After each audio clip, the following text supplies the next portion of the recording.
para dar inicio a esta tercera jornada sobre los desafíos del aprendizaje.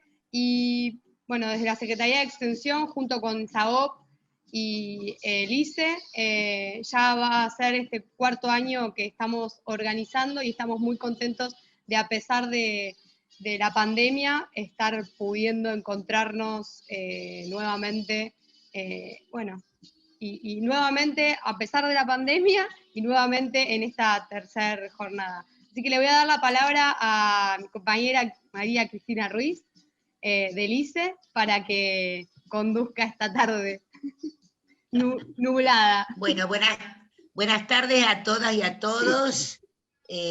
Saludo a nuestro decano, Gustavo Naón, y la verdad que bueno, para mí es en nombre del Instituto del Currículum y Evaluación, cuya directora es Marina Pauloso, pero hoy Marina está de conversadora con Néstor Pan, a quien quiero presentar a ambos, ¿sí? Marina Pauloso y Néstor Pan son dos graduados de nuestra facultad, que actualmente cada uno en su campo son referentes, ellos se van a enojar conmigo, pero son referentes significativos en la Argentina respecto de la temática de la acreditación y la evaluación en las universidades. Y lo digo con un gran orgullo, porque esto es una larga construcción, un largo compromiso con el sistema universitario. Y en ese sentido, digamos, yo creo que Marina y Néstor, que además son mis amigos, ¿sí? Pero a veces uno con los amigos no tiene oportunidad de hacer reconocimientos en un plano más político académico. Entonces voy a aprovechar hoy para hacérselos. Los que nos hemos formado en la Facultad de Ciencias Sociales, nos hemos formado claramente en un concepto de universidad pública no liberal. Nosotros siempre hemos creído que éramos parte del Estado, y por lo tanto hemos adscrito a las regulaciones estatales en tanto y en cuanto eso posibilite justamente a algo que Néstor y Marina han dedicado toda su vida profesional, que es a tratar de que cada vez más puedan acceder con oportunidades reales a la universidad. Y eso a mí me enorgullece como profesional, me enorgullece como militante política, y me enorgullece porque somos de la Facultad de Ciencias Sociales de Lomas de Zamora, por supuesto, ¿no? Néstor también fue decano de la facultad, ¿sí? Y profesor. Marina, además de trabajar en la universidad, es conocida por muchos de los que están acá en las pantallas, por todo su trabajo en el sistema educativo bonaerense. Nosotros tampoco nunca vimos, eso es otra característica de la Facultad de Ciencias Sociales, nosotros nunca tuvimos escindido el sistema educativo. Entonces, por eso la categoría de trayectoria para nosotros siempre fue mucho más larga que lo que podían concebir desde otros lugares, ¿no? Y por eso es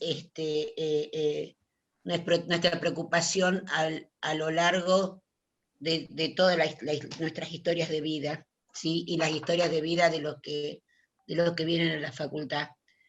Así que la verdad que estoy muy contenta. Y a pesar de la pandemia, porque como alguna vez te acordarás, Néstor, le dije a alguna autoridad política importante en una situación donde nosotros teníamos 1.800 inundados en la facultad, ¿no? Y los estábamos albergando, y alguien vino y dijo, esto le viene bien a la facultad para que se vinculen con la comunidad.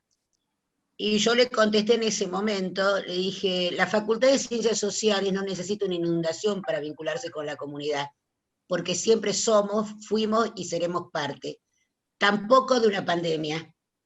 Nuestra perspectiva política y profesional es preexistente a la pandemia, y desde ese marco hemos ido afrontando todas y cada una de las crisis en las cuales tuvimos que comprometernos con los destinos de nuestra provincia y de nuestro país. Así que sin más, los dejo acá con Gustavo. Ahí está. Antes de Gustavo, quería, Oscar, darnos unas palabras y que Gustavo cierre la apertura, digamos. Gracias, Cristina, por lo que estás diciendo, porque lo estabas diciendo y yo estaba pensando justamente eso, y recordaba aquellas épocas y a quién le dijiste esta cuestión, y me parece que la facultad, como territorio que es, junto con la comunidad, es indisociable. Por eso nunca nos olvidamos que el territorio está en la facultad, porque está llena de gente que vive y trabaja en el territorio. Así que agradezco lo que nos estás diciendo. Y quiero también saludar con el afecto que me merecen Marina y Néstor, porque son dos personas muy significativas para el SAOP. El SAOP, como servicio de atención y orientación psicopedagógica, estuvo muy acompañado por Néstor cuando llevó adelante el decanato, y nuestro director honorario, Lucio Cerdá, tenía en él a un aliado y a un cómplice en muchos sentidos: institucional, afectivo, teórico, político. Y entonces para el SAOP la figura de Néstor es una figura muy importante, muy recordada, y buena parte del crecimiento que hoy experimenta el SAOP se debe a ese impulso tan fuerte y esa decisión política que tuvo Néstor. Él acompañó e impulsó nuestro aniversario cuando cumplimos 10 años. Él posibilitó que el SAOP extendiera sus espacios de atención y de trabajo psicopedagógico. Así que para mí es una alegría muy, muy grande que él esté presente, que Néstor, en estas cuartas jornadas. Y es una alegría muy grande también la presencia de Marina, porque no solamente por quién es, sino porque Lucio Cerdá eligió que presente Marina su libro cuando allá por 2009 Lucio presentó Avatares de los Aprendizajes, muy sensible del trabajo de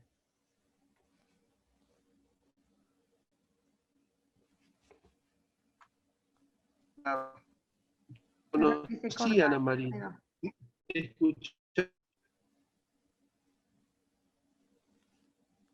y agradecer la presencia de Marina, y le dejo la palabra a nuestro decano Gustavo, quien también es un saopiano como Néstor y como Marina. Así que bienvenido, Néstor, bienvenida Marina, y adelante, Gustavo, por favor. Pero mirá, Oscar, saopiano inventó, y también es guisiano, entonces. Así es, así es. Sí. Bueno, voy a seguir haciendo enojar a Néstor y a Marina, entonces, con los elogios. En primer lugar, buenas tardes a todas y a todos. Quiero felicitar, por supuesto, a nuestra secretaria de Extensión, Agustina, y a través de ella, a Alicia, a Saob, a todos quienes son responsables de la organización de esta exitosa cuarta jornada sobre los desafíos del aprendizaje, que en este caso, bueno, se ordena bajo el título de Sentimientos, Lejanías y Cercanías en Tiempos Pandémicos. Tiempos pandémicos, ¿no? Un título, un rótulo que nos cruza de forma transversal, que hoy nos convoca con el título o con el tópico, ¿no? ¿Por qué acreditación y no evaluación docente? Y creo que nadie mejor que nuestros disertantes para echar luces sobre cualquier interrogante que aborde la acreditación y la evaluación. Este binomio que hoy conforman Néstor Pan, que como ya dijimos, presidente de la CONIAU, exdecano, graduado, docente de grado y de posgrado de la casa, uno de los compañeros con mayor trayectoria y reconocimiento, y por supuesto también una referencia para todo el sistema universitario, que es de nuestra casa y que nos llena de orgullo. Y Marina Pauloso, directora del Instituto de Currículum y Evaluación, con quien trabajamos muchísimo permanentemente, y también docente de grado y de posgrado de nuestra facultad. Esta cuarta jornada creo que es oportuno, o me permito hacerlo, me da lugar para destacar que enmarcó dos encuentros, dos jornadas con gran convocatoria y participación que antecedieron a la que hoy nos convoca, que son Subjetividades y Emociones en Pandemia, a cargo de Oscar por un lado y de Karina Kaplan por el otro, y también Cuando el deseo de enseñar no se resigna, que tuvo como expositores a Sofía Spanarelli, subdirectora de Programación y Seguimiento de Formación Permanente de la provincia, y por supuesto docente nuestra, titular de Didáctica 1, y Luis Cáveda. Y mañana, bueno, vamos a estar acompañando a Hacer Escuela, Hacer Comunidad, a cargo de la subsecretaria de la Dirección General de Cultura y Educación bonaerense, Claudia Bracci, y de quien abrió las presentaciones, Cristina Ruiz, que es docente y directora de la Maestría en Currículum de nuestra facultad. Me parece una jornada, una maratón de jornadas imperdible. Creo que nos nutrimos todos con esto. La pandemia inexorablemente nos atraviesa, nos interpela como docentes, como estudiantes, funcionarios, funcionarias, también como ciudadanos y ciudadanas, y nos atraviesa tanto como individuos, como organizaciones, tanto públicas como privadas. Sabemos que cambiaron nuestras prácticas, nuestras rutinas, nos vimos todos y todas obligados a tomar decisiones que son atípicas, que son excepcionales.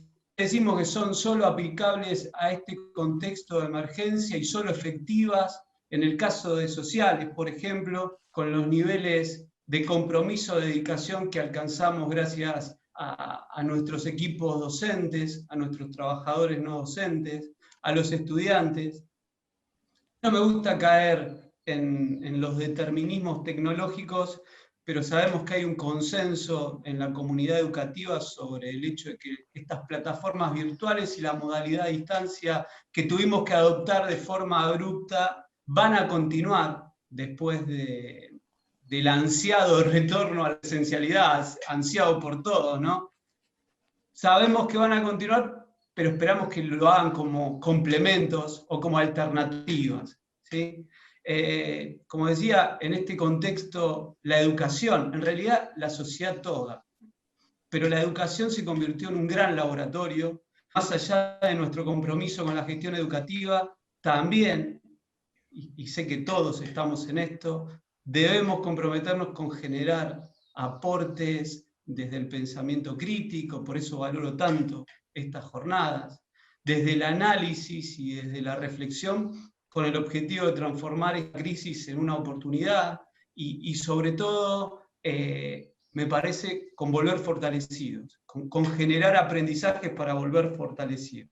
Así que bueno, sin más preludios, porque hubo muchas presentaciones, creo que los tenemos que dejar con los expositores, con Néstor y con Marina, y acompañarlos en esta disertación. Muchas gracias. Antes de que empiecen, gracias Gustavo, gracias Cristina y Oscar, con toda la introducción que han hecho. Esta conversación no tiene más destino que el fracaso. Imposible. Sí, yo propongo que hablemos de algo, Néstor. No sé, abrimos la conversación para todos. Es así.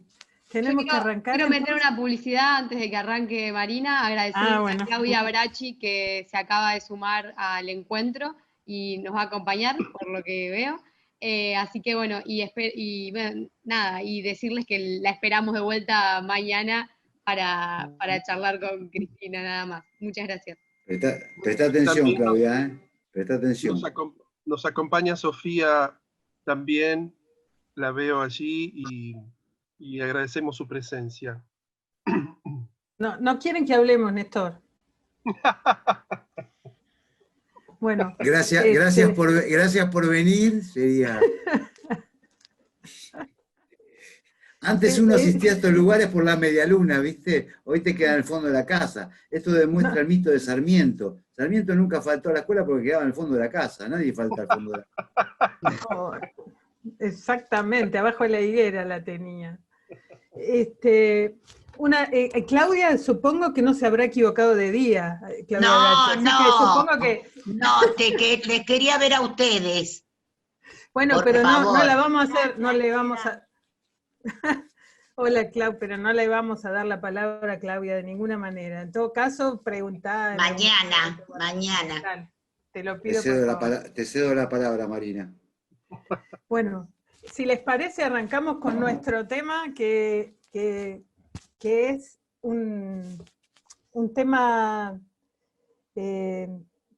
quizás árido por momentos, que es el tema de la evaluación. Y bueno, yo quería arrancar, un poco lo hablábamos con Néstor, no sé, Néstor, ¿qué te parece? Por el título que le pusimos a la jornada. Creo que ya desde el título empezamos a fracasar, ¿no? Porque cuando le pusimos el título a la jornada, le pusimos ¿por qué acreditación y no evaluación docente? Y parece ser que ya de antes de empezar hubo gente que empezó a enojarse con nosotros dos por el título. Tendríamos, si te parece bien, podemos esbozar, o quizás arrancás vos esbozando una explicación de por qué dijimos semejante cosa, ¿no? Sí, no lo sé, porque me pediste el título a las 2 de la mañana, así que igual de todas maneras... Y bueno, y nos salió mal. Vamos a tratar de aclararlo. A mí me parece que esto viene de lejos y que se ha hablado mucho, y en la discusión con los gremios se ha producido esta diferenciación. ¿Se escucha bien ahí? Hay alguien que tiene, sí. Hay uno que tiene... Carlos Norberto tiene el micrófono abierto. Ahí va. Ahí está. Dale. No, que hace mucho tiempo esta discusión, digamos, es una discusión con los gremios en el momento de querer hacer las calificaciones y ver de qué manera se reordenaba el sistema educativo en general y el sistema fundamentalmente de la docencia.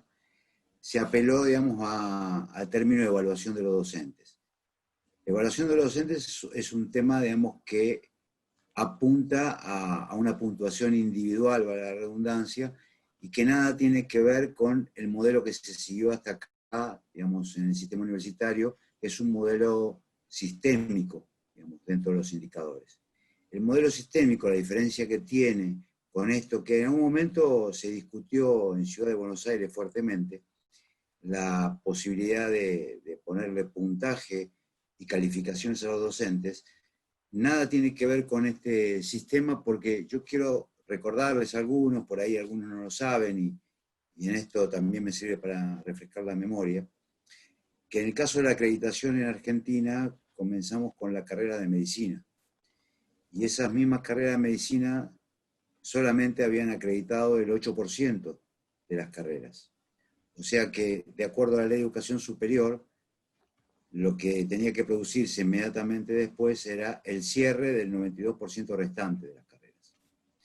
Por supuesto que en aquel momento yo recién ingresaba a la CONIAU, los miembros de la CONIAU sabían que no iban a poder cerrar el 92% de las carreras de medicina, entonces optaron, digamos, por acreditar por 3 años con programas de mejoras. ¿Qué quiere decir esto, digamos? De alguna manera, lo que se comprobó a mediados de los 2000 es que los aprendizajes y las competencias de los médicos eran deficitarias.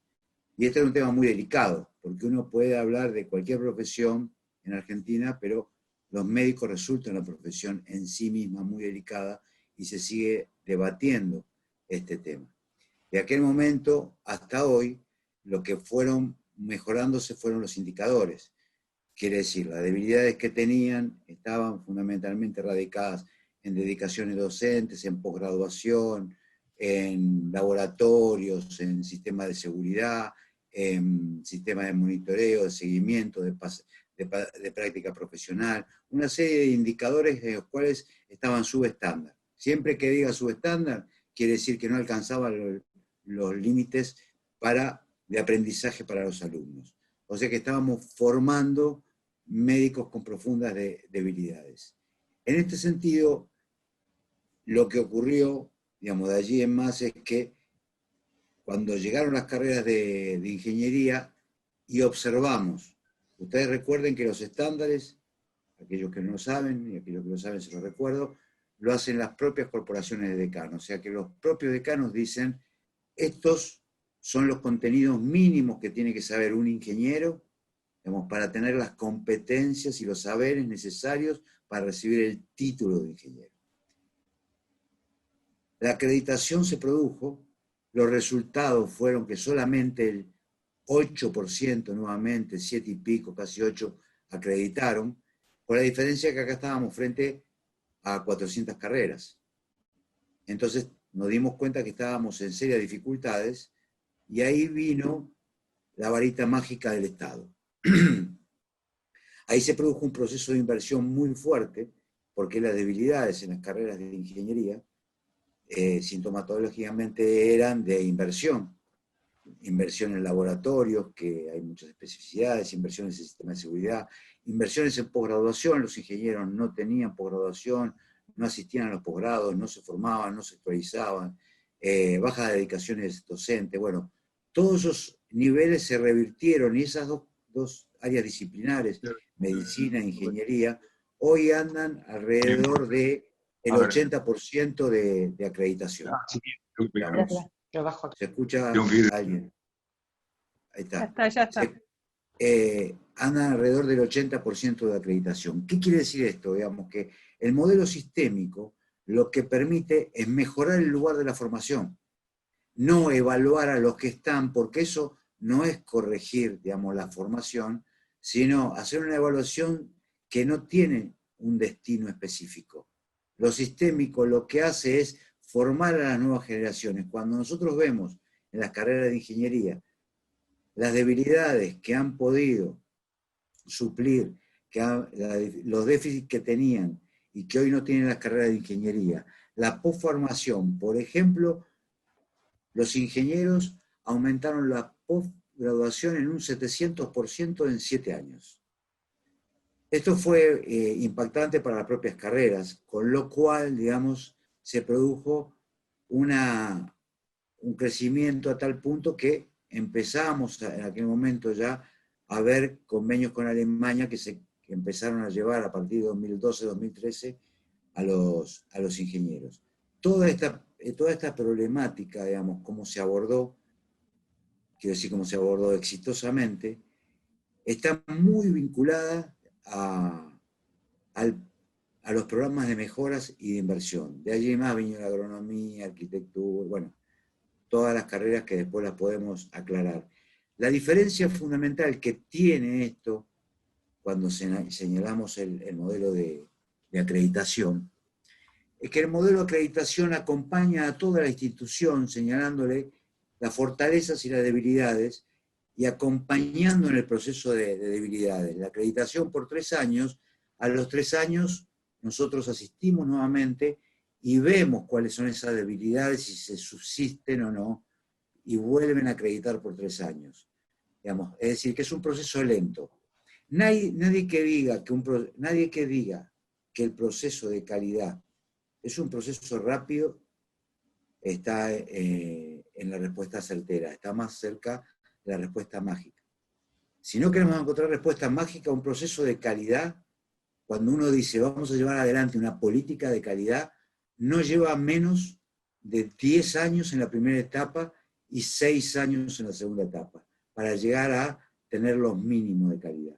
En esto es a lo que nos referíamos con lo sistémico. El sistema genera sus propios estándares, el sistema genera sus propios mecanismos, genera sus propias respuestas, obtiene los recursos, los aplica específicamente en áreas de mejoras y no en áreas generales, y después asiste nuevamente a validar su formación y su carrera.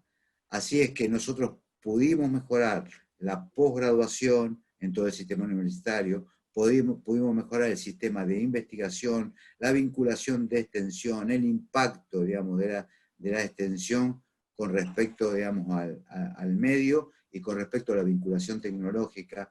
Y son todas cuestiones que fueron absolutamente medibles en el tiempo, y ya estamos hablando de 20 años del sistema de acreditación de grado.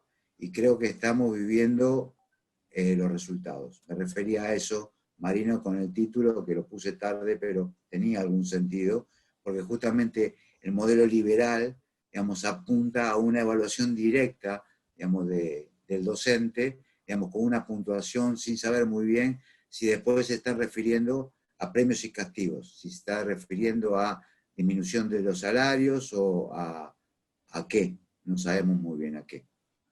Lo que sucede, a mí me parece que lo que me gustaría destacar es que en el planteo que vos haces, cuando traes el ejemplo de medicina, cada vez que te lo escucho siempre pienso, ¿qué hubiese pasado si eso hubiese sucedido durante una gestión que hubiese puesto como objetivo de la evaluación la meritocracia? Sí. ¿Qué hubiese sucedido? ¿Por qué? Y me imagino que poner ese resultado, ese primer resultado del proceso de acreditación de medicina, un 80 y pico % salió mal, hubiese sido un titular de diario tremendo, ¿no?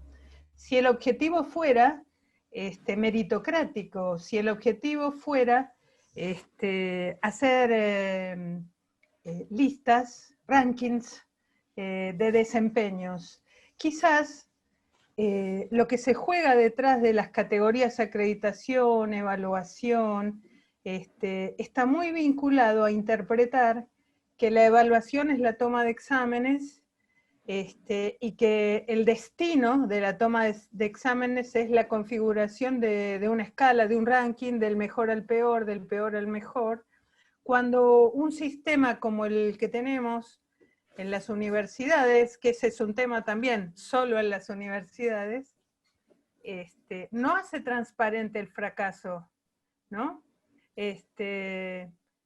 Por tanto, me gustaría que pudieses también hablar un poco cómo es esta lógica políticamente, cuál es esta política y este paradigma de evaluación que se sostiene, haciendo que, opacando el fracaso, digamos, opacando los malos resultados y poniendo políticas de mejora, porque además los rankings, estos rankings que aparecen en los diarios, las pruebas estandarizadas,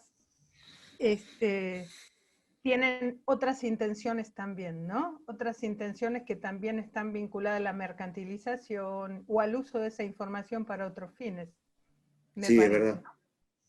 Sí, nosotros ahí teníamos la posibilidad de salir en todos los diarios, como vos decís.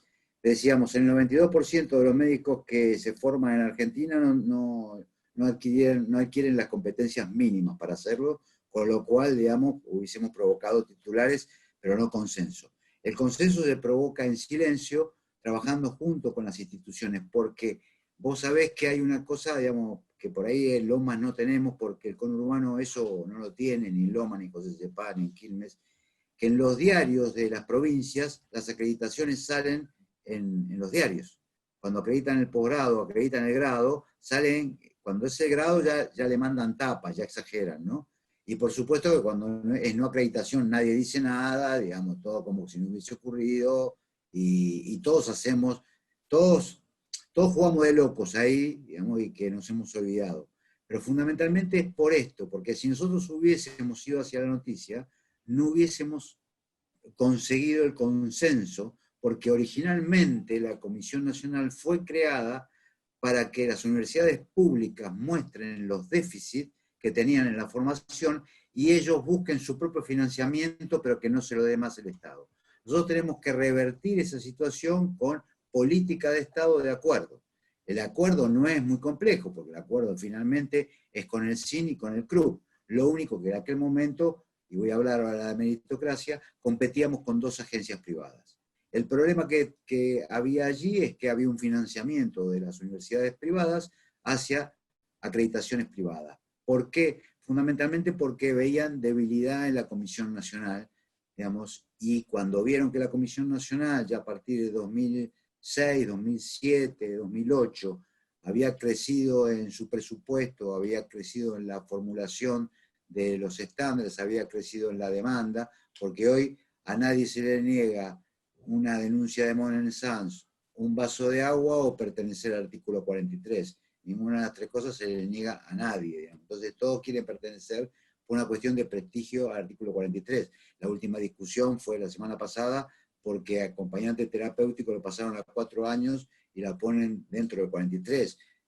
Dentro de poco, digamos, vamos a poner la carrera del arte como, digamos, que yo sé que tus hijos, Cristina, estarían contentos, pero, digamos, la carrera del arte no puede estar dentro del 43. Entonces, quiero decir que el tema siempre en la Universidad Argentina y siempre en el sistema educativo argentino y en cualquier sistema mundial fue el punto de partida. El punto de partida de los pibes es central, digamos, no son iguales. El punto de partida, cuando nosotros vemos que tenemos 900.000 estudiantes en profesorado distribuidos en 2.200, digamos, unidades educativas, digamos, vemos que nadie mira, digamos, el lugar de origen. Y sin embargo, digamos, nosotros no tenemos desde el Estado arancelados, digamos, esos cursos, lo cual corresponde. Entonces tenemos una tasa de inscripción altísima, la más alta de América Latina, en los profesorados, y la tasa de graduación más baja de América Latina, el 18% en esos profesorados. Y se llevan esos profesorados 2 puntos del PIB, o sea, 2 puntos de Producto Bruto. Nosotros los universitarios, que parece que gastamos tanto, en este momento estamos en el 0,89 del PIB. Entonces, ¿qué pasa con esos profesorados? Nosotros no los controlamos en su sistema de calidad, no tenemos ningún mecanismo de control de su sistema de calidad, lo financiamos, ¿no?, como pocos países, porque no se olviden que la OCDE tiene un informe que dice que el 50% de los profesorados en el mundo son arancelados. Sin ir más lejos, en Chile los profesorados son arancelados. Ahora, si a vos te sirve de algo, si a vos para algo te sirve no arancelar, es también fundamentalmente para imponer una política de Estado. La política de Estado es determinar cuáles son los índices, los indicadores y las dimensiones que para vos son absolutamente necesarias que los docentes conozcan, y si no lo conocen hoy, empezar con un programa donde se mejoren las carreras y en el mediano plazo se conozcan, digamos, y podamos mostrar, digamos, formación de calidad. Hoy no tenemos formación de calidad de los profesorados y tenemos baja tasa de graduación, digamos, como si fuese recesión con inflación. En estos programas, digamos, lo mismo pasa, lo mismo nos pasó originalmente, para poner una comparación, con enfermería. Argentina no tiene la formación, la cantidad de enfermeros para formar a aquellos que se inscriben en enfermería. Entonces hay que hacer concesiones progresivas. Hay que permitir, digamos, que la especial formación, que un solo licenciado tenga 3 o 4 cátedras, para darnos un proceso de 6 años y tener la cantidad de enfermeros necesarios para sostener los sistemas de calidad. Yo estoy obligada a preguntarte algo. Sí. ¿Por qué?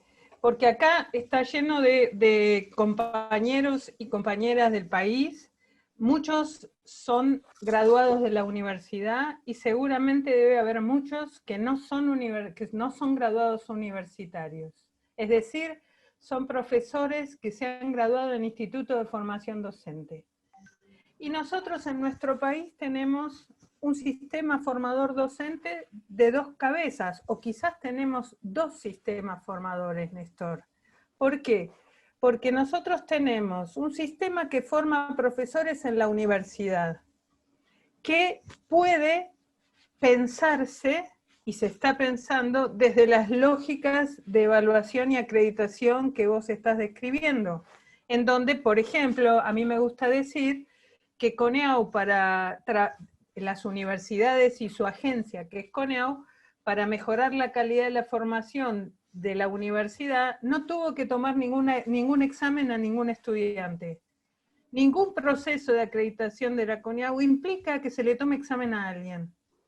Por el otro lado, tenemos un sistema formador no universitario que en la gestión pasada la única iniciativa de evaluación fue tomar la prueba Enseñar, cuyo resultado ni siquiera se conoce demasiado, está publicado igualmente, pero no fue más que tomar una prueba a algunos estudiantes. Y para los niveles obligatorios están las pruebas estandarizadas nacionales e internacionales, y tenemos dos sistemas, uno, el de las universidades nacional, y tenemos otro sistema formador que no es nacional, sino que es federal. Cada provincia forma a sus profesores en sus institutos de formación docente superior.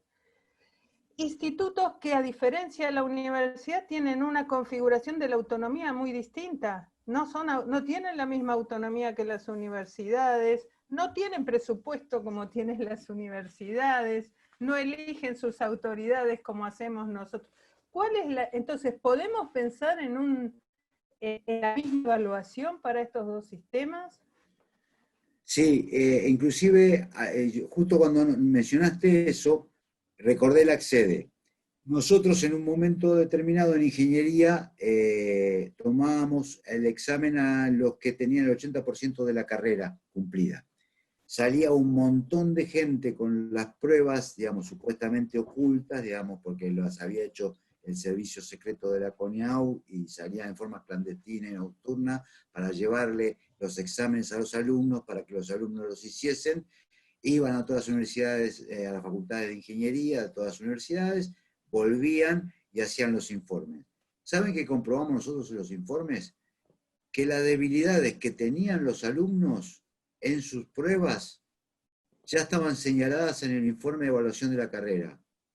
Pero había debilidades que no estaban en el examen, que estaban señalados en las debilidades de la carrera. O sea que lo sistémico siempre es superador, digamos, a esta sumatoria que significan las pruebas.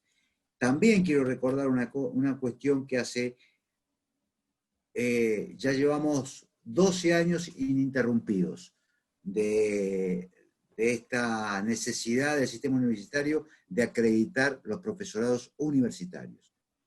En Argentina se quiere acreditar los profesorados universitarios y nosotros nos hemos negado fuertemente a hacerlo porque para nosotros los profesorados universitarios hay que acreditarlos en conjunto, los provinciales y el del sistema universitario, porque si no seríamos contradictorios con lo que estamos diciendo.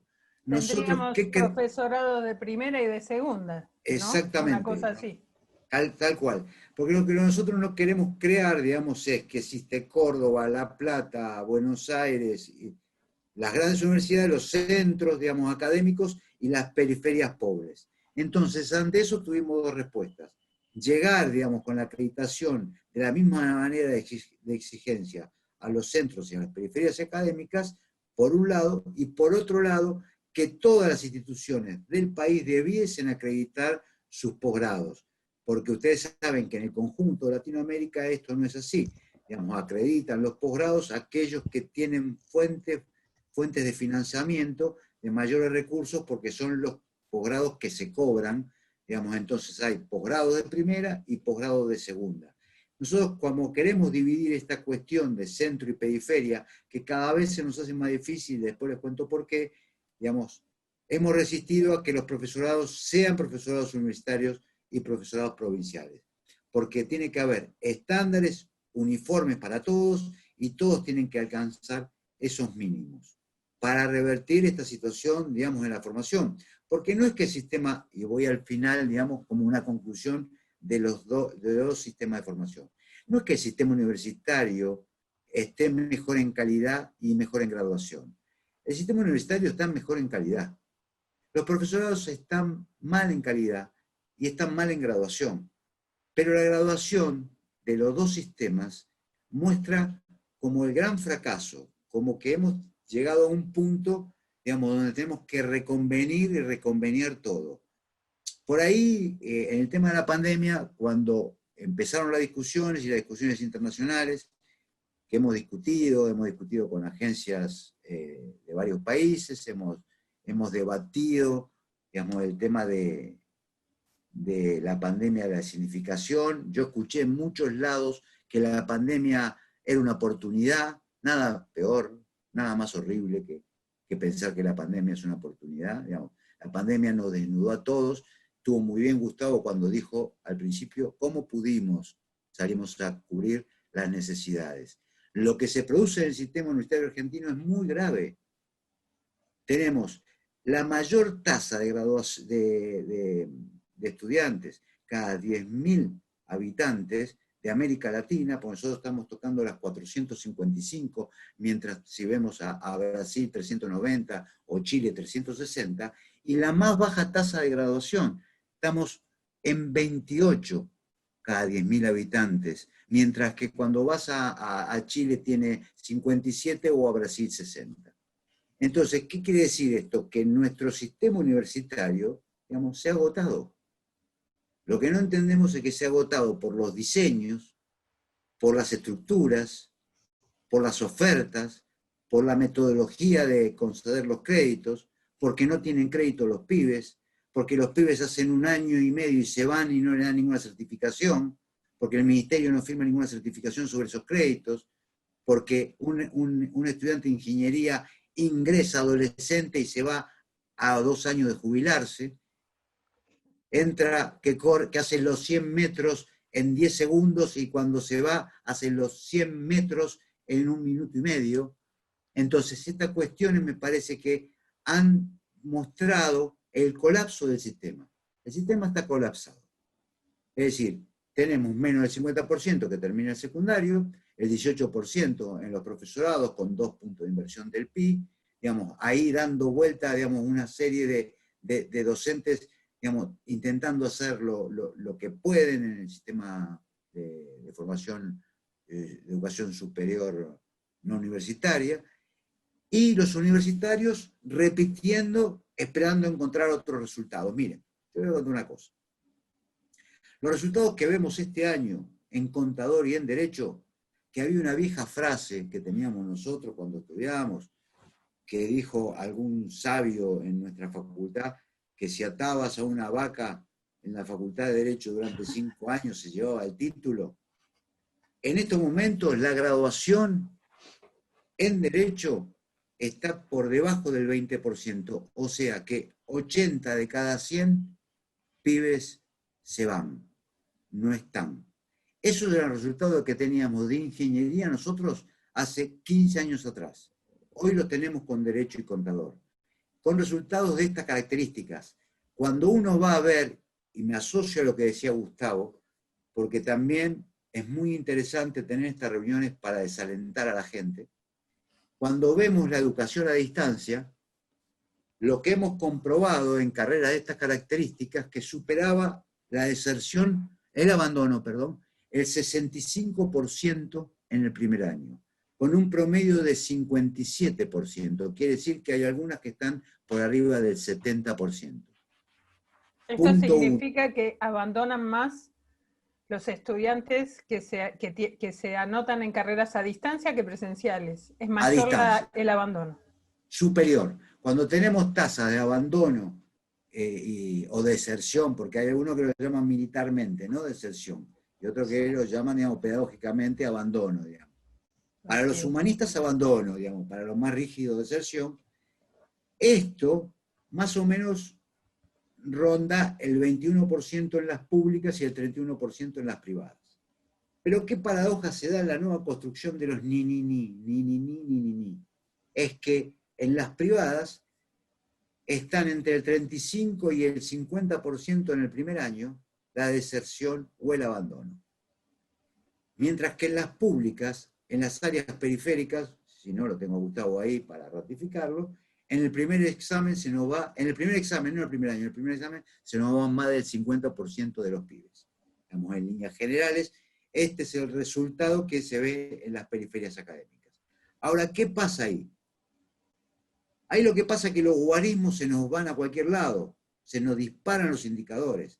Este es el indicador de la media argentina, y miren, no, la Universidad de Buenos Aires no tiene esos indicadores, porque la Universidad de Buenos Aires en el primer año monta un pelotón de fusilamiento donde solamente, digamos, queda la mitad. Entonces los que se gradúan son más de la mitad. Ahora, ¿ese es un número promedio? No. Son esos números de aquellos que no cuentan a los alumnos cuando entraron. Ahora, en este sistema de formación, cuando nosotros creemos que la panacea es la distancia, sepamos que la distancia va a quedar para los sectores populares, para los más humildes, y la presencialidad va a quedar para los sectores más acomodados. ¿Por qué decís que la distancia? ¿Por qué decís que la distancia va a quedar para los sectores populares? Porque cuando hablamos de distancia pura, no estoy hablando del mix de distancia. Vos podés tener un modelo compartido entre teórico, digamos, y presencial. Los teóricos pueden ser de esta manera, pero lo que enriquece es la relación del docente-alumno, la relación interpersonal. Y estamos hablando que esa relación, si nosotros la rompemos, estamos hablando de una pérdida de sociabilización. Hoy a la mañana lo que se discutió era, aunque a usted le parezca mentira, era la enseñanza de medicina a distancia. Imagínense con el grado de especificidad que están tomando los médicos, que cada vez atacan más cuerpos y menos hombres, digamos, menos socialmente, psicológicamente, imagínenselos a distancia. Yo creo que los avances sí son muy grandes y se pueden verificar, digamos, que se puede sistematizar las técnicas, pero no se puede ser, digamos, un técnico de la medicina, digamos, porque estamos abandonando el factor central. En esto me parece que se puede compatibilizar cuando es un mix. Lo otro va a provocar mayor deserción, mayor que la que tenemos, porque si nosotros pensamos que el 80% de los pibes que entran al sistema universitario se van, no terminan, y pensamos seguir haciendo lo mismo, digamos, no es culpa de los que vienen, es culpa nuestra. Tenemos una segunda cosa, que es una excusa formidable, que nosotros, yo me creo parte del fracaso. Yo cuando vi los resultados de contador y de derecho, yo soy parte del fracaso. Nosotros no la vimos venir de esta manera. Cuando yo veo esos guarismos, a mí me queda otra, echarle la culpa al secundario. Ahora, no es eso tampoco. Digamos, nosotros no hemos generado alternativas a los pibes. No tenemos reenganche. Al año el pibe tiene que tener un título, una expertise, un certificado expedido por el Ministerio de Educación, que sepa hacer algo, no que se vaya, porque está tan lejos. Ustedes acuérdense cuando entramos a la universidad. Nosotros escuchamos hablar de eso de primera generación, es una pelotudez lo de la primera generación. Fuimos todos primera generación, digamos. No es revolucionario que haya en José C. Paz, en Hurlingham, en Avellaneda, en Loma, primera generación. No importa eso. Lo que importa es el salto cultural. Nosotros veníamos de una casa, digamos, que tenía determinados valores, digamos, y los pibes que vienen de formaciones muy diversas y muy difíciles y muy angustiantes en algunos casos. Entonces, en ese caso, nosotros estamos aumentando la tasa de deserción porque en las periferias crecen ofertas tradicionales para pibes que no son tradicionales. No, imagínense ustedes un pibe que tiene, de los sectores populares, que tiene aspiración de seguir la carrera de Derecho. ¿por qué ese pibe de ingeniería? ¿Por qué ese pibe no obtiene 4 títulos? Primero, por expertise en el primer año, después una tecnicatura, después expertise por el tercer año, digamos, con especificidades. Después, si seguimos, digamos, ingeniero, y después 2 años más para ser especialista. Cambiar la carrera. Ahora, los europeos la tienen de 4 años y nosotros la tenemos de 6. Digamos, hay un quilombo grande entre centro y periferia. Estamos confirmando el sistema universitario para los que ya sabemos que lo van a transitar. Lo que pasa es que también, perdón Néstor, el sistema universitario... Si no, no paro más, sí. El sistema universitario también, algunas universidades generan esas carreras tradicionales que generan mucha matrícula para ellos y porque necesitan alumnos. Entonces, si vos pones carreras como más técnicas, más diferentes, seguramente no vas a tener la cantidad de alumnos que tenés que tener para la disputa presupuestaria. ¿O no es así? Sí, muchas veces se abre por eso. Por las pautas. Pero eso de las pautas también es relativo, digamos, porque en realidad, digamos, los universitarios no conformamos un sistema, porque también podemos cambiar las pautas para las técnicas y aplicar mayor cantidad de porcentaje en pautas de financiamiento para las técnicas. Lo que pasa es que el problema que no hemos establecido en esta discusión histórica es un modelo económico. Pasamos de un modelo productivista de 10 años, digamos, institución de importaciones, a un modelo financiero, digamos, que te deja a 145.000 tipos de la manufactura afuera, en la calle, cuando 2 años antes no lo hubiesen soñado. Eso fue, digamos, el 15-19. Digamos, vos lo sabés eso. Entonces, lo que se está discutiendo acá es todo junto. ¿Cómo hacemos ahora para aportar al mercado laboral esas 150.000 manos de obra que necesitan, pero tecnificadas? Acá hay una gran preocupación porque necesitamos a los pibes, pero con un grado de formación en ingeniería, por ejemplo, 4.0, que no es necesario más que el pibe empiece a los 19 años, porque el pibe a los 19 años ya no empieza nada. Los pibes lo tienen que empezar, lo que empiecen es a los 16 años. Digamos, esos grados de especificidad. Digamos, ahí hay una pregunta que hace Flor que dice si no es muy simplista pensar que dar títulos intermedios solucionaría la deserción de la universidad. No, siguen yéndose. Sigue yéndose, pero con algo en la mano. Se están yendo sin nada en la mano y el horizonte es tan lejano que, acuérdense, cuando nosotros empezamos la carrera, digamos, cuando nosotros le damos las 4 primeras materias, mirabas el programa y decías, no, recién te sentías dentro de la universidad cuando pasaba las 9 materias, 10 materias. Eso así, se están riendo, pues eso así sentíamos que estábamos dentro de la universidad. Ahora, ya con 10 materias, nosotros tenemos que tener una certificación. A cualquier país que vas, digamos, te dan certificaciones. Ahora, un país que está en una situación de emergencia como esta, que los universitarios no nos pongamos a pensar en las certificaciones, que no son ni más ni menos que los créditos, ¿no?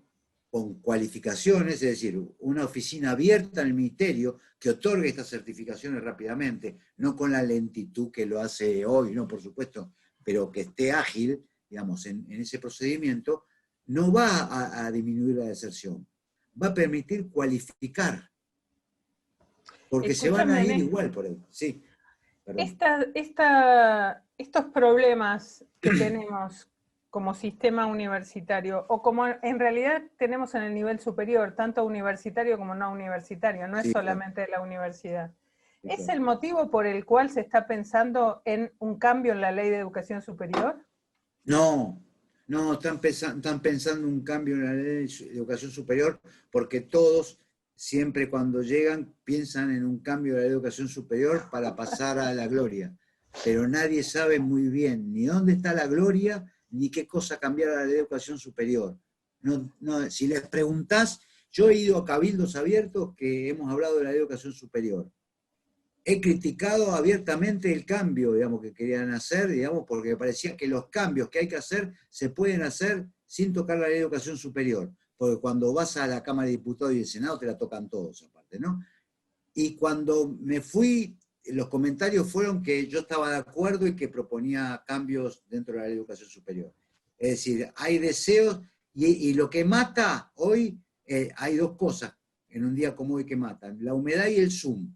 El Zoom hace que todos hagan cabildo abierto porque todos están en la casa. Entonces te convocan, y si son muchos los que dicen que no hay que tocar la educación superior, no tienen más cabildo abierto. Entonces no hay más Zoom, ya, ¿entendés? Porque ahí te tomás el café con leche, no te quedás en casa, ¿entendés? Te vas a lo sumo, caminás 10 metros y tenés, digamos, vas con medias, inclusive pantalón corto, digamos, tenés esa virtud. Entonces me parece que la ley de educación superior, no, me parece no.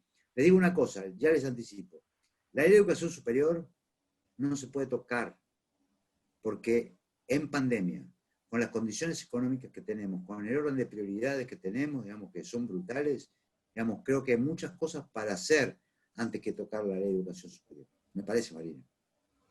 Sí, a mí me parece lo mismo, pero con la cantidad de cabildos abiertos y eso, por lo menos yo me preguntaba qué es lo que se estaría, tampoco hay un proyecto de ley que se conozca, entonces yo también me preguntaba de qué se tratarían esos cabildos abiertos, y si quizás el aceptar que no tenemos los graduados que necesitamos, no solo en la cantidad de graduados, sino en las carreras que hacen falta para graduarse, porque no es solamente una cuestión cuantitativa.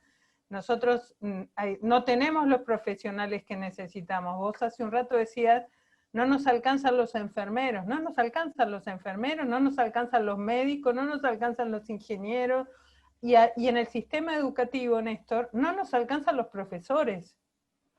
No tenemos profesores suficientes para todas las materias y todas las disciplinas que están en la formación, en todas las formaciones en los profesorados. Claro. Hay lugares que no tienen, no se cubren, los chicos no tienen clase porque no se cubren las horas. Y tenemos... Sí. No nos alcanzan algunos profesores, otros muchos y otras nada. Y sobran se metió Brachi, estamos en peligro, Néstor. Sí, yo igual en eso quiero aclararles a todos una cosa que por ahí se desconoce en Argentina, que por ahí muchos la conocen y algunos debieran conocerla también. Nosotros somos el país de Iberoamérica que menos cantidad de instituciones universitarias tiene por cantidad de habitantes. Y la provincia de Buenos Aires aún mucho menor. Nosotros tenemos una institución cada 320.000 habitantes y la media de América Latina es una cada 160.000. El exceso de eso sería México, una cada 50.000, o Brasil, una cada 80.000. Quiero decirle, nosotros en la provincia de Buenos Aires tenemos una cada 450.000. Para aquellos que dicen que nosotros lo único que hacemos es crear nuevas instituciones. Y no hay nuevas instituciones fundamentalmente porque las instituciones privadas, en su conjunto, que se han querido crear, solamente se han podido crear el 17% de las que se presentaron. Por esto que está diciendo, por eso me hiciste acordar, Marina, porque no hay los recursos académicos para formalizar nuevas instituciones universitarias. Entonces, este término de racionalidad que tiene el sistema universitario argentino, lo tienen todos los niveles, pero lo pierde en la graduación. Según un informe de IESAL, en dos sentidos se mueven los latinoamericanos. Aquellos que tienen más fondos se van hacia Estados Unidos a hacer sus estudios de grado o de posgrado, ya sea Ecuador, Colombia, Perú. Y aquellos que tienen menos ingresos y tienen buen pasar, por supuesto, vienen a Argentina, componen el 3% de la matrícula argentina. Esto es porque se ha podido sostener el principio de calidad de la universidad pública y privada por igual. Digamos, no hay diferencia allí en esos dos sistemas. Pero ¿qué ocurre? Nosotros, digamos, todos esos indicadores que parecen maravillosos de calidad, tenemos el 70% de los programas en Argentina acreditados, únicos, digamos, en Iberoamérica, ni siquiera España lo tiene eso. Quiere decir, posgrado y formación de grado. Los matriculados, el 70% de los matriculados en Argentina están en programas acreditados. Ahora, nosotros no logramos detener la baja en la tasa de graduación. Entonces, esto, digamos, no sé si se dan cuenta, que empieza a carecer de sentido para todos nosotros este trabajo. No sé si me entendés, Marina. No, yo lo entiendo, es difícil de aceptar. decir que empieza a carecer de sentido. Creo que nosotros, desde el proyecto político, yo te tengo que preguntar, entonces, ¿cuál es el camino? No podemos decir, empieza a carecer de sentido, digamos, planteemos qué es lo que hay que hacer para poder tener un sistema público de formación superior de calidad, como lo hemos tenido, y creo que como lo tenemos en muchos sentidos. ¿Y cuál es el futuro que nos podemos plantear a nivel país para este tema? Siento parte del problema porque cuando era decano, debo admitir que quería entrar 3 veces más de nuestra capacidad y sentíamos algún alivio cuando se iban. Hoy, cuando veo el sistema en su totalidad, me doy cuenta que yo era inconsciente.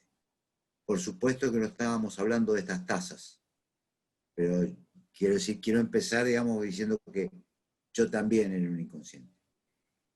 Me parece que cuando los pibes, la muchachada, ingresa y se va con el primer examen, nosotros lo que fortalecemos es una máxima que diría el Sabalero, que es el temor del adolescente.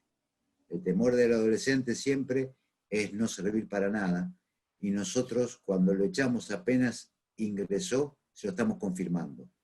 Entonces, eso es grave, porque en la década del 80, del 90, nosotros teníamos una cosa así más folclórica que decíamos, aquel que pasó por la universidad ya es mejor por el solo hecho de pasar. Sí, pero hoy, cuando llega a la puerta, lo estamos echando, con lo cual ampliamos el fracaso. Con lo cual creo que se viene dentro del sistema 2 cuestiones muy fuertes. Primero, una reducción con un paraguas institucional nacional de las carreras a 4 años. Primer punto. Segundo punto, se viene un proceso de fuerte inversión en formación profesional y formación profesional dual, que eso va a ser tomado a partir de los 15 años. Estos 2 elementos nos pueden permitir retener un poco más, digamos, las matrículas, darle salidas, digamos, a aquellos chicos que vienen y se van rápidamente, ofrecerles como una especie de menú y formar parte de la solución y no del problema. Allí hay un montón de preguntas que yo no sé si agarrarlas, no hago a tiempo agarrarlas, pero hay Vayamos.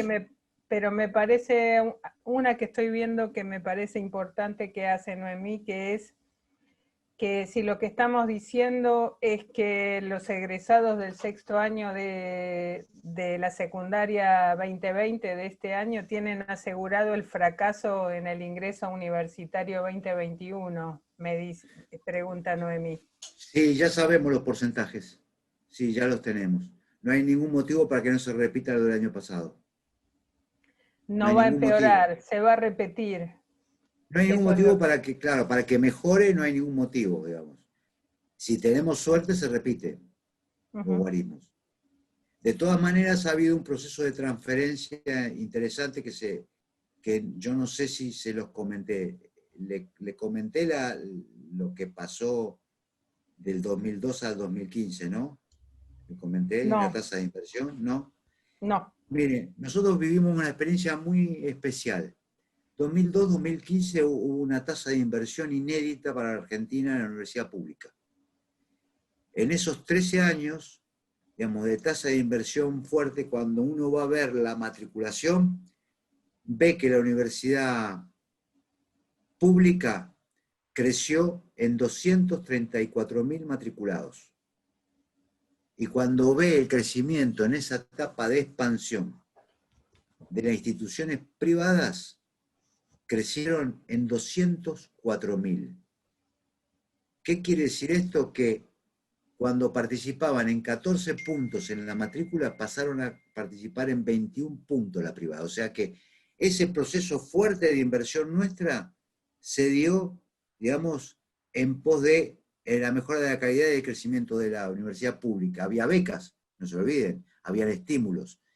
Lo que creció más fue las instituciones privadas, en 6 puntos. con una cuestión, digamos, que no es menor. Dentro de esa tasa de crecimiento nosotros habíamos resuelto atacar directamente para que bajen aquellas carreras en la matriculación que estaban altamente demandadas. Por ejemplo, Derecho, por ejemplo, Contador. Mientras que Derecho bajó el 12% en la privada, el 16% en la privada, creció un 100% en la pública. Y mientras descendió, digamos, Contador, digamos, en la pública, un 12%, 13%, creció un 36% en las instituciones privadas. Entonces, creo que uno de los problemas que estábamos señalando justamente es que también la matrícula se concentra fuertemente. Tenemos 11 carreras que concentran el 75% de la matrícula. 11 carreras que concentran el 75% de la matrícula. Ningún país es viable con esa concentración matricular. Y cuando están peleándose por el tercer puesto, ingeniería y psicología. Ahí estamos mucho peor.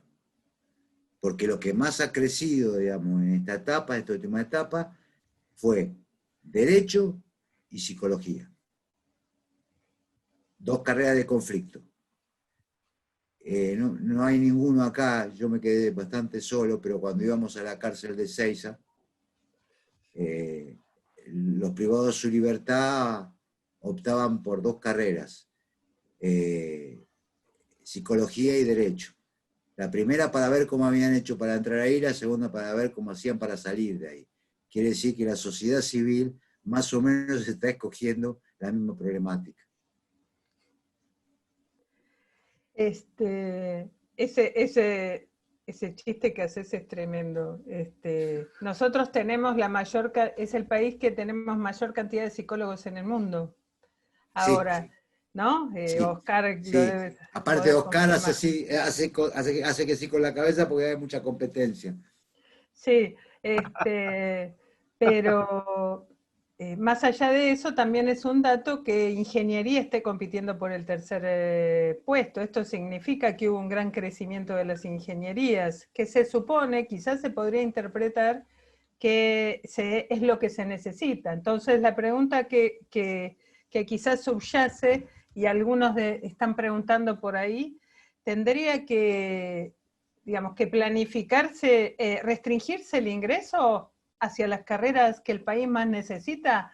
Algunos de los compañeros que están en este encuentro están diciendo que sí, y algunos están diciendo que no.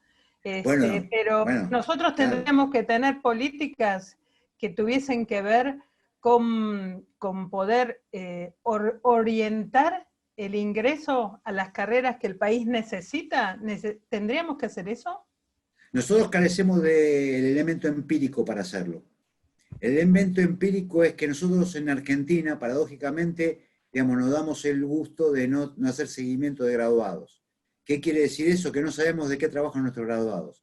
Si nosotros tuviésemos para mostrar que nuestros abogados en el Norte Grande ganan el mismo sueldo que un media cuchara, digamos, seguramente serviría para desalentar. Pero no tenemos un seguimiento de graduados. Ese es un punto. Segundo punto a lo que están preguntando. No me tienten porque soy peronista. Y la palabra autonomía está en la Constitución.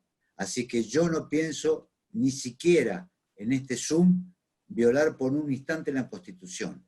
Ahora, si me dicen un mundo ideal, y yo no conozco ningún país que no planifique sus matrículas, o por lo menos que no tenga mayores exigencias para seguir algunas carreras y menores para seguir otras. Eso solamente Argentina, digamos, en el modelo, y si me perdonan, digamos, si hay alguno cercano a la autonomía, en el modelo liberal. Bueno, la categoría autonomía creo que es una discusión, o es una discusión que tenemos pendientes los universitarios, ¿no? Yo ni me atrevo a pronunciarla. Pero está en la Constitución del 94, Marina, no toques ese tema. no podemos hacer nada. Ahora, si nosotros tuviésemos un seguimiento de graduados construido a lo largo de este tiempo, donde cada universidad tenga el instrumento y diga, miren, mis abogados en general laburan en globo, en la bañilería, o son ebanistas, pero no son abogados, o ganan tanto de abogado, lo desalentás con los niveles salariales, por ahí. Porque las vocaciones no se pueden interrumpir. No estamos de acuerdo ninguno de nosotros con interrumpir las vocaciones. Lo que pasa es que sí hay que señalar que hay carreras, digamos, que son altamente demandadas, porque no te olvides que cuando te dije que las ingenierías han crecido, digamos, también ha crecido informática. Y ahí claro. es donde menor tasa de docentes tenés, porque los contratan rápidamente, y menor tasa de graduación tenés porque los contratan mucho más rápidamente a los alumnos.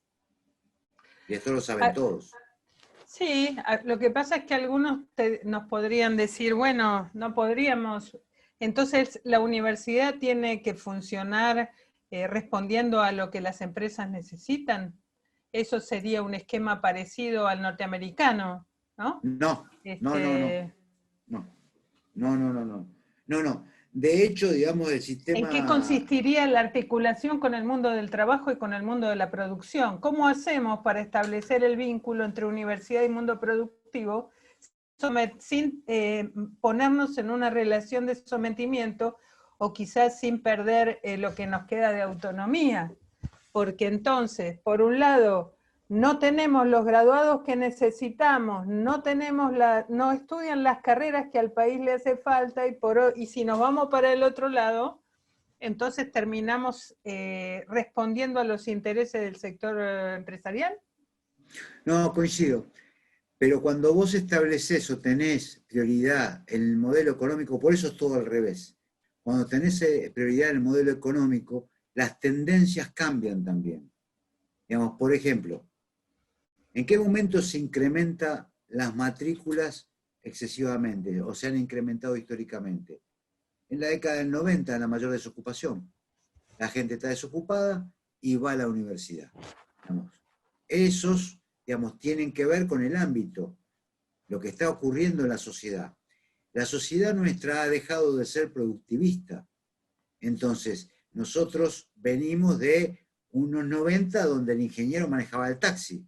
Fue muy difícil volver a ese modelo. ¿Por qué? Porque para mí el modelo educativo es un modelo cultural que se aprende desde la casa. Entonces, la dificultad que estamos teniendo es cómo instalar el modelo cultural para que sienta, digamos, las prioridades. No tenés que estar vinculado al mercado porque si no nadie seguiría arte o nadie seguiría, digamos, ¿no?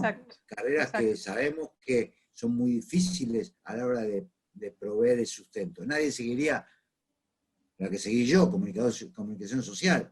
Digamos, todos seguirían carreras absolutamente útiles, ciencia política, digamos, ¿no? ¿Para qué? Digamos, sería el tema. Pero ese es otro universo. Digo, la concentración de la matrícula es un efecto absolutamente cultural. Cuando crece psicología, es un efecto cultural. Vos vas a España y de cada 1000 tipos que te cruzás hay un psicólogo y acá hay 1000 psicólogos y cuando te cruzaste 1001 tipos. Entonces, ahí hay un modelo cultural. Hay algo que nos supera a todos, digamos, en eso. Y la carrera de contador y de derecho son históricamente la tercer pata junto con medicina de mi hijo el doctor. Digamos, ese es el fundamento histórico. Ahora, no lo rompimos con nuevas carreras que permitan... Esperen. Siempre que estoy hablando de sectores medios, digamos, sectores medios, medio bajos. No rompimos con nuevas carreras, nuevas ofertas de áreas de psicología vinculadas al área de trabajo, por ejemplo. No, vamos con psicología. Y si puede ser, digamos, freudiano, lacaniano, y si es, digamos, tener tu propio, ¿no? Y lo sentás ahí, pero digamos, no en las organizaciones, no lo tenemos dentro de las organizaciones. Con esto, ¿qué quiero decir? Quiero decir que a mí me parece que tampoco hemos buscado modelos alternativos a estos dentro de las ramas vocacionales. ¿Se entiende? Dentro de las ramas vocacionales también hay modelos alternativos. Pero a mí me preocupa hoy, y creo que a todos nosotros nos tiene que preocupar hoy, ¿qué hacemos con los sectores populares? Los sectores populares no terminan el secundario, no pueden ingresar a la universidad, y cuando ingresan, y alguno osó ingresar, en el primer examen le toman Foucault. Entonces, es lo mismo, tírenle gases lacrimógenos, no le tomen Foucault, tírenle gases lacrimógenos, que, digamos, por lo menos el pibe ya sabe, no hay un metamensaje y no se siente fracasado. A eso él lo llama, a mí, yo no voy a la universidad porque me cagaron a palos. No voy a ir a la universidad porque soy un burro. ¿Se entiende? Entonces digo, si vamos a contener a los pibes, primero, digamos, formación profesional si es posible. Si no es posible, el primer año en los pibes, estoy convencido, es de pastoreo, es aclimatarse, es habituarse, es que se enfrente al examen lo más tarde posible. En la Facultad de Ingeniería, que está ahí enfrente, pusieron matemática en el segundo año y tuvieron un 25% más de retención. Digamos, porque tomaban matemática cuando ingresaban. El pibe prefería que le peguen a que le tomen matemática. Ahora, en el segundo año, cuando estaba habituado, ya, digamos, porque ahí está una cuestión, digamos, de impacto cultural, de interpretar hasta tiempos verbales. Es muy fuerte todo lo que pasa. Lo que pasa Ahora, es que hacer eso implicaría una renuncia de cierta tradición del profesorado, ¿no? Todos sabemos que en las instituciones gran parte de la autoridad docente se monta sobre la posibilidad de la calificación, de la aprobación y de la desaprobación de los estudiantes. Y en la universidad, muchos de nuestros colegas sienten con orgullo ser la materia filtro, como se dice habitualmente. Como Marafiotti, digamos, ¿no? Marafiotti. Como fue un Marafiotti en nuestra facultad, que la gente se iba a cursar la materia Marafiotti a la UBA y después volvía, porque si no, no se recibían nunca, ¿no? Entonces, Era así. ¿Era así? Sí. Él me dijo, pero él me dijo, ¿te acordás, Néstor, cuando hicimos eso con todas las carreras de primer año? Marafiotti me dijo, pero negra, yo lo hago porque lo quiero a los alumnos. Le mandamos un beso a Marafiotti.